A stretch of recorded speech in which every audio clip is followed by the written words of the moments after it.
Hola, ¿qué tal? En el presente video analizaremos la estabilidad de los muros de gravedad para las fallas de volcamiento y deslizamiento. Primeramente comenzaremos definiendo lo que es un muro de gravedad. Un muro de gravedad es un muro que está conformado totalmente por hormigón ciclopio sin la utilización de acero de refuerzo. Este tipo de muros es de gran uso hasta alturas no mayores a 4 metros y la estabilidad depende de su propio peso. Las partes son punta, talón, cuerpo y corona.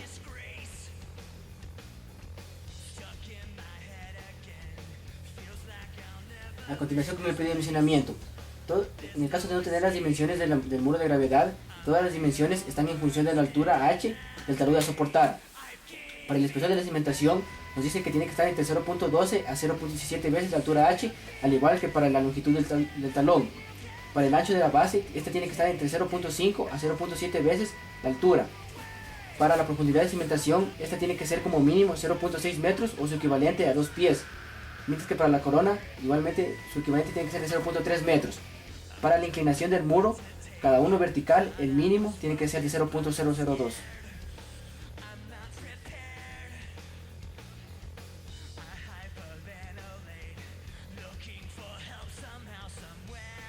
Para el análisis del muro, el empuje lateral del suelo se lo realizará mediante el método de Coulomb. El ejemplo tiene las siguientes dimensiones.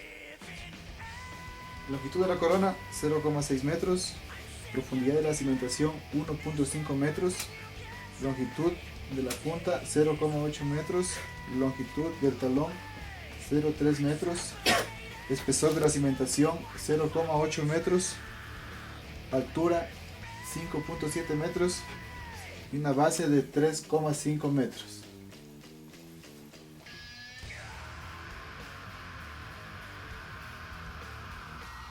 Continuando con el diseño del muro de gravedad, lo primero que debemos hallar es hallar la altura total del muro, que es igual a la altura del cuerpo del muro más el espesor de cimentación.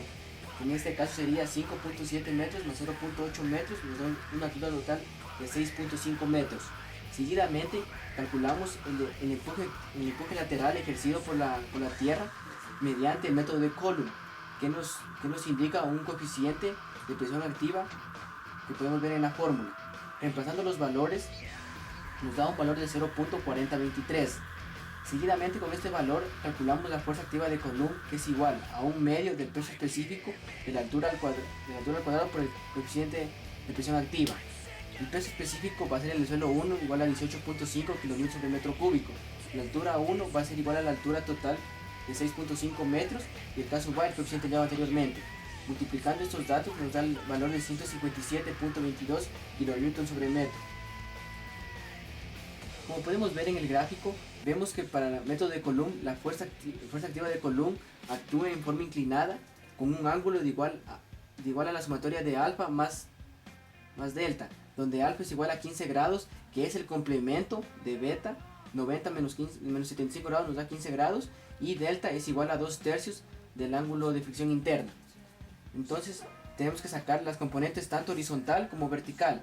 Para la componente horizontal, esta va a ser igual a la presión activa por el coseno de la sumatoria de el ángulo alfa más el ángulo delta, y para la presión vertical va a ser igual al empuje activo por el seno del ángulo alfa más 2/3 del ángulo phi. Reemplazando los valores nos da una presión horizontal de 126.65 kN sobre metro y un empuje vertical de 93.15 kN sobre metro.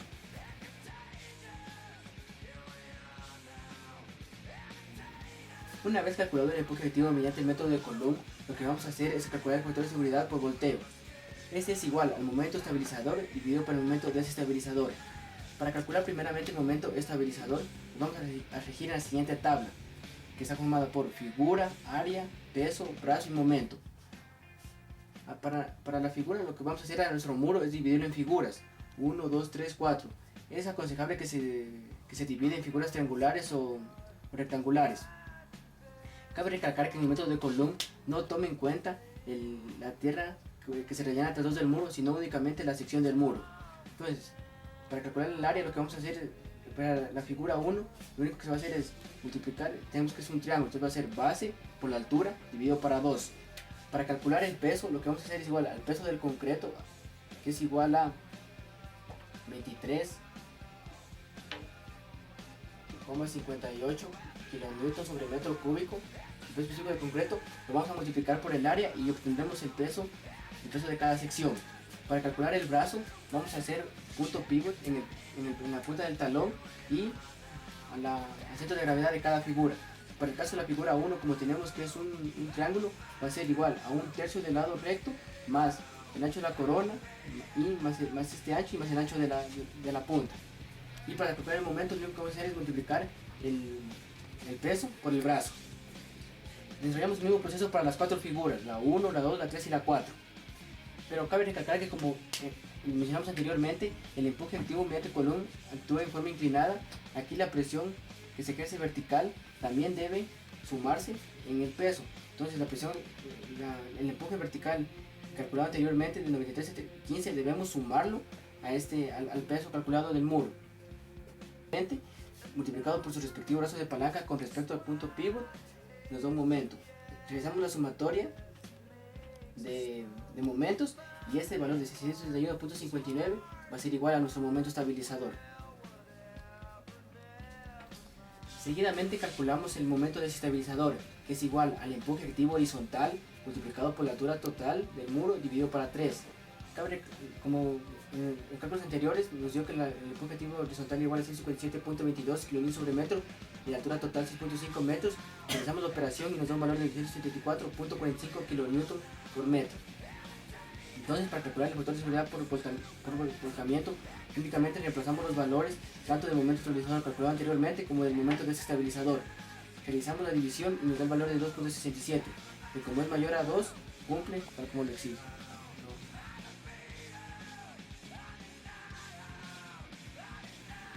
Seguidamente calculamos el factor de seguridad por deslizamiento, que es igual a la sumatoria de fuerzas verticales por la tangente de K1 por el ángulo de fusión interna del suelo sub 2 más K2 por la cohesión del suelo sub 2 por la base de la cimentación del muro más el empuje pasivo del suelo sub 2 dividido para el empuje activo horizontal. Los valores de K1 y K2 en la fórmula anterior por lo regular se toma igual, varían entre el rango de 1/2 a 2/3. Para nuestro caso tomaremos igual a 2/3. La sumatoria de fuerzas verticales es igual a la sumatoria de los pesos calculados en la tabla para calcular el momento estabilizador, que nos dio 360,77 kN sobre metro. Para calcular la presión pasiva del suelo 2 utilizamos la fórmula del coeficiente pasivo, que es igual a la tangente cuadrado de 45 más el ángulo de fusión interna del suelo 2 dividido para 2, que en nuestro caso nos da 2,47. Y la presión pasiva es igual a 1/2 del peso específico del suelo 2 por la altura de la profundidad de cimentación elevada al cuadrado y por el valor de K sub P, que es 2,47. Realizando la operación nos da 186,59 kN sobre metro. Entonces, repasando datos, tenemos que la sumatoria de fuerzas verticales 160,77, K sub 1 2/3, el ángulo de fusión interna 24 grados, K sub 2 2/3, la cohesión del suelo sub 2 30 kN sobre metro cuadrado, la base de la cimentación 3,5 y la presión el empuje pasivo calculado anteriormente 186,59, y todo eso dividido para 126,25 kN sobre metro, que es el empuje activo horizontal, nos da un valor de 2,84, que como es mayor a 2 nos cumple.